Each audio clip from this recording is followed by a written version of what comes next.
In this video, I'll show you one of the controls within Power Apps model driven app named as Calendar View. Now, with Calendar View, you can display the data in a calendar format. There are multiple views available within a calendar format so that you can view the data in a day, week, or month format. You can add data by clicking in the view. You can check the past task, overdue task, and the future task. So as you see over here in the screenshot, this is how the content will be rendered within Power Apps model driven app. So this is a way to represent a schedule. So take for example, if you are building a schedule for your workforce, or if you have a birthday calendar, or if you have a holiday calendar, all those things can be represented in a calendar view for a Power Apps model driven app.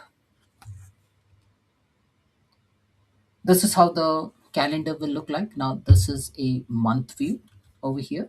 This is a month view and this is a week view. So you can have a week view, and once you hover your mouse you should be able to see the description of the task, like the task title, the the actual duration of the task, the start date and the end date, and some notes or whom it is assigned to, some more details, and you can even delete the task. So let's first see how we can render those tasks within a Power Apps model driven app. Now, this is an example. This is an example model driven app. As you see over here, I have this model driven app.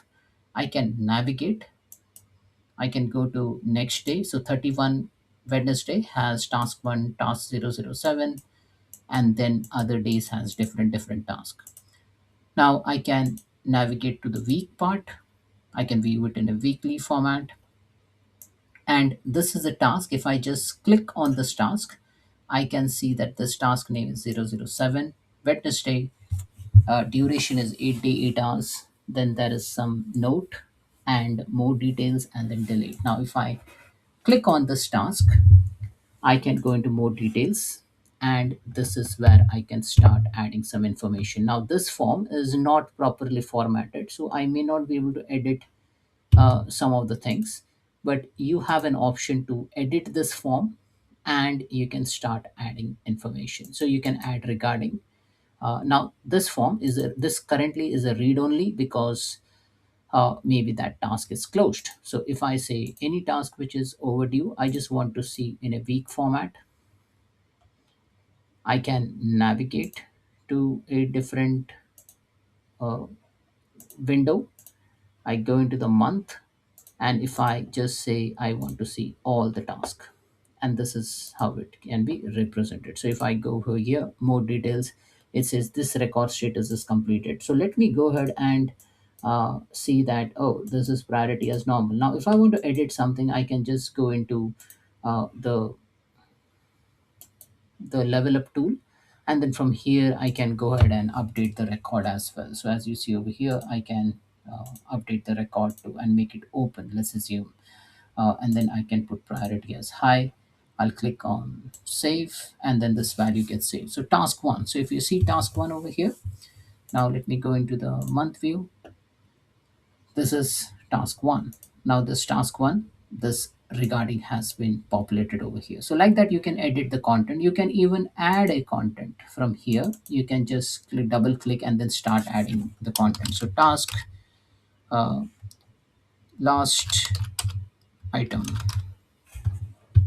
and I'll put not put anything else. I'll just click on save, and then this task is in an open state. Due date, I can go ahead and put some value. So 18th of the 12th, click on save,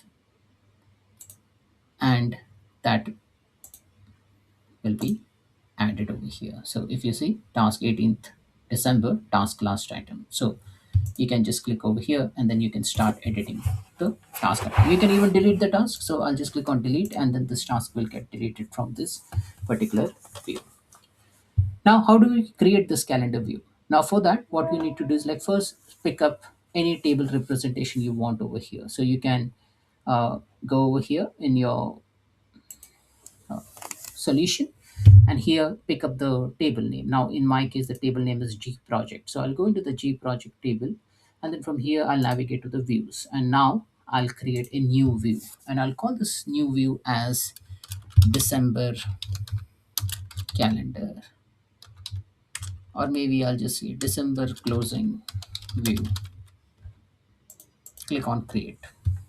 Now with December closing view, I will pick up whatever column I want. So I'll say actual start, actual end, activity type, actual duration, activity status, date created. I can pick and choose whatever items I want. I can even put a description.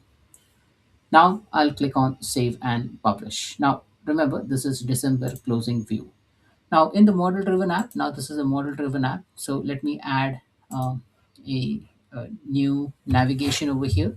So I can go over here and add a new, either add as a new group, or within that new group, I will add a database table, and the table name is G project. I'll click on add. Now, as you see over here, this G project view has been added. I'll just go over here and then here click on show more, and I'll try to see whether that table which I've just created, the view which I've created, whether it is available or not. So this is December closing view. It is not yet available. Let me click on save and publish, and let me refresh this. So it is asking me to save first. So let me save this, and after saving, both this view are saved. So this view is saved, December closing view. This is the new view which I have created. I'll go into the model driven app. I'll just click on refresh, so that the new view which I have created just now appears in the model driven app. So in model driven app, we have added one more uh, item on the left menu, and here I'll just click on G projects, go into the view, and you should see December closing view. Let me add this into the model driven app, and this is added over here. Click on save, click on publish. And once that is done, let's go ahead and give it a hard refresh.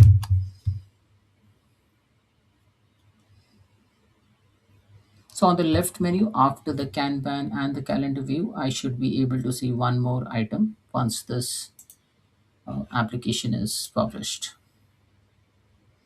Now, as you see over here, I can see G projects. Now, within G projects, I will pick up the December closing view. Now, if you see the December closing view, it is showing in the form of a grid. I don't want that. I want it in a calendar fashion. So for that, what you need to do, click on components, click on add a component, get more component, and then from here, start searching for calendar. So calendar control V2, click on add. Now here you have added this calendar component. Now you can just pick whatever value you want, and it will show you show component on web, mobile, tablet. Now the table column, what you want, the table start, table column, the description, the end date, and the duration. So here I can pick up start date, description, end date, duration, and the color. I have an option to pick up this. So let's pick up start date. So here start date, I will want the start date column. Then within the end date, I can pick up end date. So here I'll pick up, there's nothing called as end date. I'll call it as actual end date. So I'll pick up that. Then if I want to pick up any other field like the description, so I'll go ahead and put the description. So if I want subject as a description, so I'll pick up that as a description. So here we are configuring the calendar view. So we have picked up start date, description, end date, duration. So there is an actual duration over here. So I pick and choose that, and the advanced calendar color. So I can pick up priority, I can pick up status reason. So let me pick up priority and click on done. Click on done. Click on save, and save and publish. Now this grid view should be converted into calendar view because we have changed the component for this particular view. So let's do a hard refresh.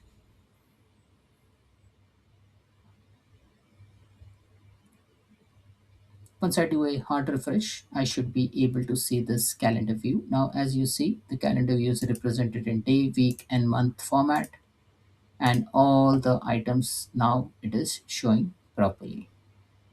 So again, like this is like a calendar view. You can go ahead and double click, and then a task can be created.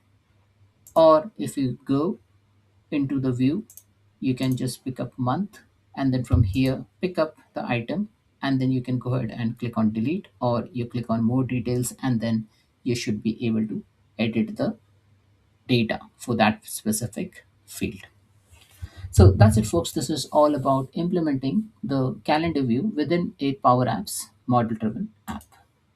Thanks for watching.